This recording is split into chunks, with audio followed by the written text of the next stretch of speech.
advance back to the House of Representatives. And this is where it gets interesting. I just spoke with the senior aide of the House Freedom Caucus who said, quote, they don't see a path to victory on that.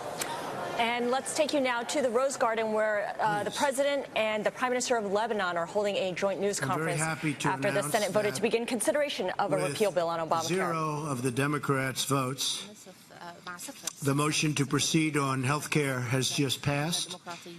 And now we move forward towards truly great health care for the American people. We look forward to that. This was a big step.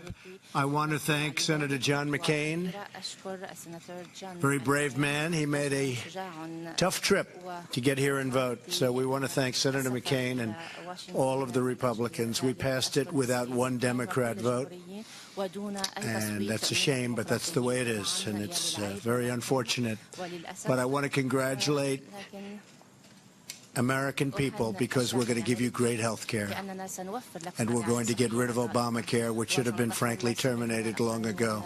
It's been a disaster for the American people. Thank you very much. Good afternoon. Disclosure may be made under this paragraph after December 31st, 2019. 2. Effective date. The amendment made by paragraph 1 shall take effect on January 1st, 2020. Section 103, Small Business Tax Credit. A. Sunset. 1. In general, Section... Lebanese armed forces have accomplished in recent years is very impressive. In 2014, when ISIS tried to invade northern Lebanon, the Lebanese army beat them back. Since that time, the Lebanese army has been fighting continually to guard Lebanon's border and prevent ISIS and other terrorists, of which there are many, from gaining a foothold inside their country. The United States military has been proud to help in that fight and will continue to do so. America's assistance can help ensure that the Lebanese army is the only defender Lebanon needs. It's a very effective fighting force. Threats to the Lebanese people come from inside as well. Hezbollah is a menace to the Lebanese state, the Lebanese people, and the entire region. The group continues to increase its military arsenal, which threatens to start yet another conflict with Israel, constantly fighting them back. With the support of Iran, the organization is also fueling humanitarian catastrophe in Syria. Hezbollah likes to portray itself as a defender of Lebanese interests, but it's very clear that its true interests are those of itself and its sponsor, Iran.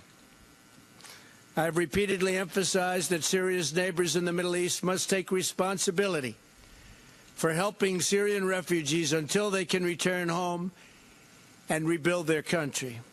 The Lebanese people have led the way, accepting more Syrian refugees per capita than any other nation. It's not even close. I want to thank the Prime Minister and the Lebanese people for giving shelter to those victimized by ISIS, the Assad regime, and their supporters and sponsors, and pledge our continued support to Lebanon. Since the start of the Syrian crisis, the United States has helped Lebanon support Syrian refugees with clean water, food, shelter, and health care. Our approach, supporting the humanitarian needs of displaced Syrian citizens as close to their home country as possible, is the best way to help most people. America is proud to stand with those who have the courage to stand up to terrorism and take responsibility for affairs in their own region. The reliance and resilience of the Lebanese people in the face of war and terror is extraordinary. We honor the citizens of Lebanon who are working to secure a future of peace, stability, and prosperity for their children. Mr. Prime Minister, I'm grateful that you're here today It's a big day in our country because of the vote that you just heard about. We stood and watched the results on television before coming out, and you found it very interesting, I hope. Yes, I did. And very important. I look forward to working with you to strengthen our partnership and the enduring friendship between the American and Lebanese peoples. Thank you very much, Mr. Prime Minister. Thank you. Good afternoon. I had the honor and the pleasure to hold a very good meeting with President Trump. I appreciate his leadership and the United States leadership in the world today. We discussed the situation in our region and the efforts we in Lebanon are making to safeguard our political and economic stability while combating terrorism. I thank President Trump for his support to our army and security agencies, as well as his support to UNIFIL maintaining peace and stability along our southern border, where our government is committed to the United Nations Security Council Resolution 1701, as well as all resolutions. We also discussed the pressures Lebanon is facing as a result of 1.5 million Syrian displaced in our country. I outlined to President Trump my government vision for dealing with this crisis with the support of the international community. We also discussed economic prospects in Lebanon and our government's effort to jumpstart inclusive economic growth with a particular emphasis on job creation. I thank President Trump and the United States of America for their support to the Lebanese people, striving to keep their country a model of moderation, dialogue, coexistence, and democratic governance in our region. Thank you. Thank you very much.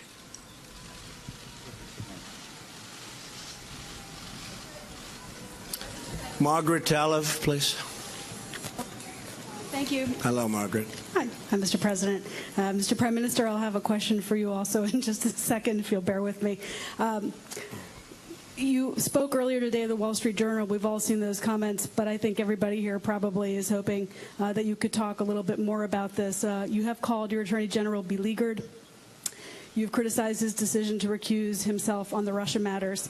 And your kind of catchphrase or motto before the White House was "you're fired."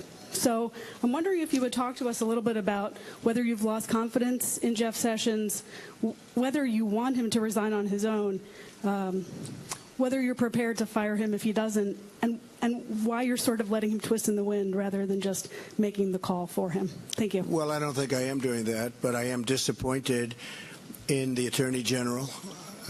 He should not have recused himself almost immediately after he took office, and if he was going to recuse himself, he should have told me prior to taking office, and I would have quite simply picked somebody else.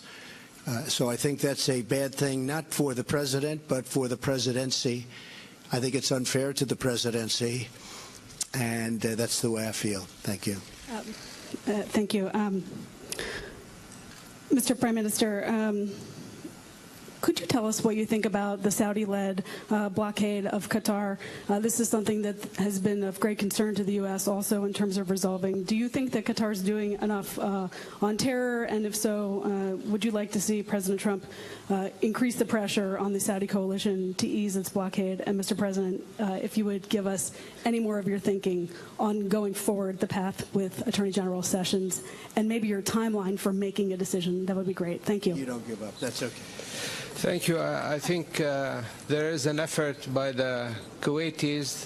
They're leading this effort. I think they made some progress. We believe that dialogue is the best way in improving this relationship between Saudi Arabia and Qatar. I believe that maybe the United States also could help in this in solving this issue in the Gulf. Denise. I have one question for the President and also for Prime Minister. Congress introduced additional sanctions against Hezbollah last week. What is your position towards these sanctions and on the role of Hezbollah is playing in the region and Syria? I'll be making my position very clear over the next 24 hours. We're going to see what is exactly taking place. I have meetings with some of my very expert military representatives and others, so I'll be making that decision very shortly. Okay? And about his role in Syria and the region. Whose role? Hezbollah's role. I'll be talking about that tomorrow. Prime Minister, ماذا سترد الحكومة اللبنانية على طلب الكونغرس الأمريكي بشأن العقوبات على حزب الله؟ نحن لطالما تعاوننا بأي موضوع من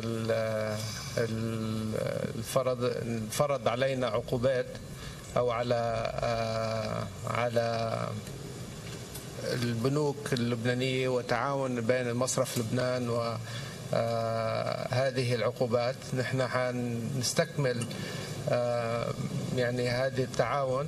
نحن عم نقوم باتصالات بالكونغرس كمان، أيضا حيكون عندي عدة جولات بالكونغرس لحتى نقدر نوصل إلى تفاهم بالنسبة للريزولوشن اللي طالعة بالكونغرس. شكرا.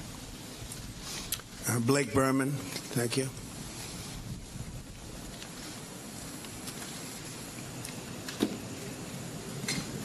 Hello, Blake. President Trump, hello. Thank you. Indulge us here for a second, just to pick up where Margaret. The American people, I think, would like to know, do you feel that the Attorney General should indeed stay, but he resign? Do you intend on why should he remain as the Attorney General? And secondly, on a separate topic, with the health care vote that just came about, there is still a long ways to go. At what point do you feel that Republicans, if they can't get something done, should just say, you know what, we gave it a go, let's move on to tax reform instead? Thank you.